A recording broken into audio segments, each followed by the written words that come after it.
I have a proposition for you. It goes like this. The daily practice of gratitude in a world overrun by hyper-individualism, self-interest, consumerism, greed and corruption is in fact a defiant act of rebellion. This is what I've come to learn and know in the last few years, and for that I'm eternally grateful. For someone whose practice of gratitude was more unplanned and random, deliberately practicing gratitude on a daily basis became a lifeline that pulled me through a very tough time in 2014 and brought me to a whole new world of opportunity, kindness and flourishing. The daily practice of gratitude allowed me to focus on what was beautiful and tangible, especially when so much around me was grim and dark. You see, in the space of a few weeks, in April 2014, I lost my father and I had my trust betrayed by a person who left my business and took a deal worth $300,000 along with them. In mourning my father and trying to rescue my business, being grateful was far from my mind.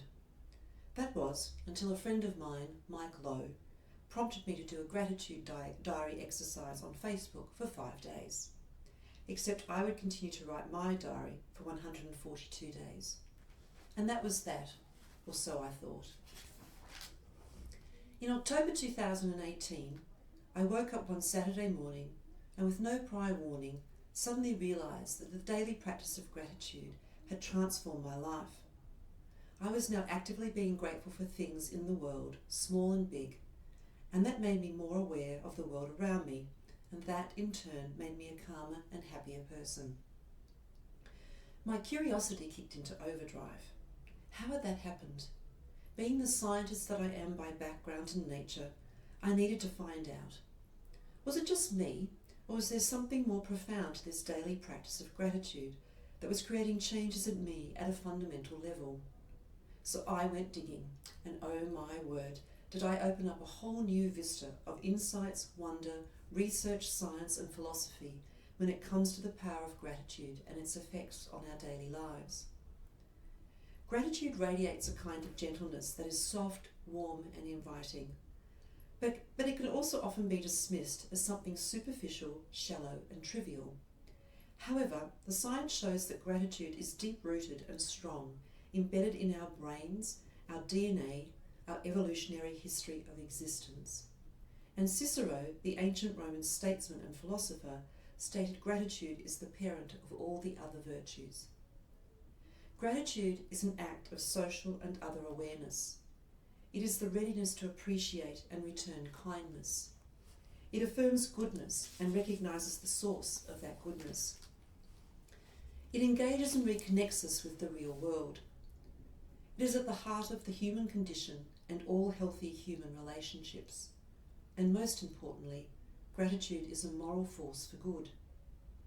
Which is why I believe that the daily practice of gratitude is a defiant act of rebellion on a personal and societal level.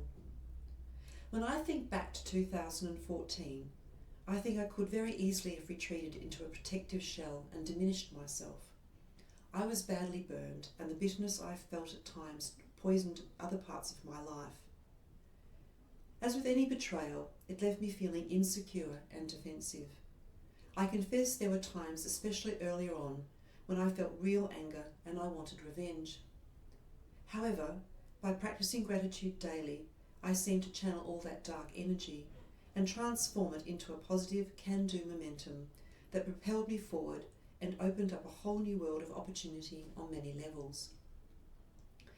Starting the gratitude diary was a kind of emotional lifeline for me. I was determined to see the good in people. I was determined to feel positive. I didn't want to let this situation steal away from me the joy I received from the world around me.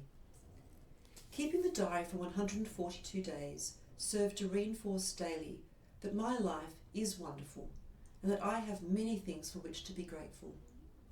Even if I could not totally forget this betrayal, even if I did feel deeply sad about my father's passing, each day I found 3 things that helped me put things into perspective. In fact, I know my gratitude diary reoriented my thinking to such an extent that I was able to view my relationships, business and life in a fresh and invigorating light. The positive impact of keeping a gratitude diary or writing letters of gratitude, which I'm also prone to do, has been backed up by many medical and psychological research projects in addressing depression and anxiety and lifting overall well-being. Ironically, it turned out this betrayal was the worst then the best thing that happened to me. It became a major catalyst for me making positive changes in my life, such as taking up the daily practice of gratitude, which has led to much greater successes. It forced my team and me to really stand on our own and find our true purpose and pathway forward. The whole episode presented me with the opportunity to define my own truth, my destiny, and learn how to stand firm even in tough times. As a result, my team and I have produced our best work by far since 2014 and are changing the way people and businesses sell better now and sustainably into the future. On a personal level, I've undertaken many more initiatives, opened up my creativity, and widened my horizons as to what is possible. This book is but one of the expressions of my creativity and my determination to live a true and authentic life. Bringing all that I can to this project, it turns out my book is part business book, part self-help, and part memoir, all underpinned by science and philosophy, so it doesn't quite fit a genre which my friends and colleagues all say fits me to a T. So the good news is there's something in it for everyone. You will see I write about the science and moral case for gratitude, as well as sharing my personal journey and business trials and insights along the way. In the diary section of my book, you will see I am grateful for all kinds of things: a glass of clean water, hot showers, chocolate, people fighting for the environment, wattlebirds, David Bowie, nature, my work colleagues, my sons Josh and Alex and partner Jorbst, my veggie garden, hockey teammates, and lots more. Each day I would reflect on what had happened and find 3 things that stood out for me. They could be big, small, or in between. Some were deep and profound, others less so. As important as each of these things is, was the fact I was taking the time to think about how they had affected me. Each day I was reinforcing my connections to people, our environment, the legacy of our forebears, and the world around me through gratitude. For instance, if we take a few moments to think about how, here in this city at least, we can go to the tap and get a glass of clean water. All the forethought, long-term planning, infrastructure, maintenance, hard work, and consideration for others that goes into delivering us this precious resource is something to be very grateful for. Which is why we cannot lose sight of the interconnectedness of people, resources, services, our environment, and the common good, and how they add value to our lives on a daily basis. I have found that the practice of gratitude moves us away from myopic, selfish thinking. It helps us to uncover connections, find more empathy and pathways, and reveal relationships in everything. Practicing gratitude extends our frame of reference from a cropped, narcissistic selfie to a panoramic tapestry of life in its fullest, most precious glory. We see the good things people do for us and we give thanks. In turn, we start to appreciate the difference we can make in the lives of others, the debt of gratitude that we pay forward. I don't think I've had any real preconceived idea of what was going to happen when I started my gratitude diary, but after 142 days, I had noticed a change in me. The anger and bitterness I was carrying began to subside. I was becoming more aware of my place in the lives of other people and my place in the world. Far from making me feel small or insignificant, I felt empowered and enriched, and to this day I still give thanks. I am still grateful. The practice of gratitude has taken me to a new place in my life and thinking. In a rather overcrowded and complex world, what this book shows is how something as simple as the daily practice of gratitude can help us overcome challenging times, reduce depression and anxiety, build bridges to new and better relationships, and open our collective hearts and minds to the profound power of gratitude as a force for personal and social good.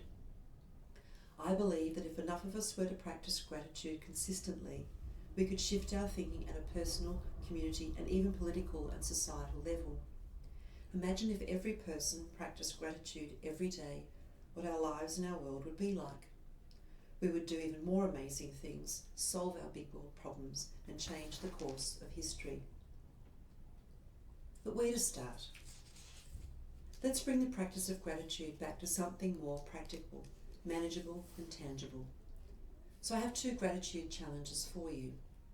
My first challenge is for each of you to write down at least one thing you're grateful for each day. Keep it on your phone, in a diary, or on a piece of paper stuck to the fridge. The simple act of stopping for 10 seconds to acknowledge something isn't too much to ask, is it? My second challenge involves other people, the acknowledgement of the people in our daily lives. This might be a bit trickier, but the ripple effect could be amazing, so hear me out. With this challenge, I come back to my father for inspiration. You see, for many years my father asked me to deliver his eulogy. I of course obliged when the time came. Fortunately, I had a large body of work to choose from. Why? Well, it was about 12 months before he died that I decided to write a letter of gratitude to him. It was 6 A4 pages filled with as many memories as I could recall about him and what he meant to our family and me.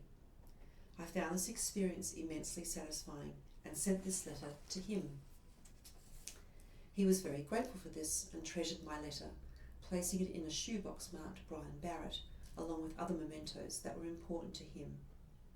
At the time of his death, I prepared his eulogy, which was titled, Our Letter of Gratitude to You, Brian. I read it to the congregation, and at the end I told everyone that my father knew what I was saying about him, because I told him what he had meant to me before he had died. I then encouraged everyone to do the same, and let those people who they wanted to express their feelings of gratitude towards know before it was too late. I have since written a similarly long letter of gratitude to my mother, which I gave to her on her 80th birthday. Now, she isn't likely to die anytime soon, so I could perhaps write several more. Now, I'm not suggesting you go to such lengths with this challenge. By all means do if you wish. It is a wonderful experience. Instead, all I'm asking you to do is to take the time to start to discover and affirm the goodness in each other every day. Pick at least one person you live with, or work with, or are associated with every day, and let them know what they mean to you and why you are grateful to have them in your life. It can be as simple as sending a text message or tweet of love, or something said in person. Imagine the difference these small acts of appreciation would make in our lives. Because it's not the big events in our lives that keep us going. It's these little acts of kindness and appreciation that fuel our daily lives and give us inspiration to carry on even in the darkest times. What I have discovered is that in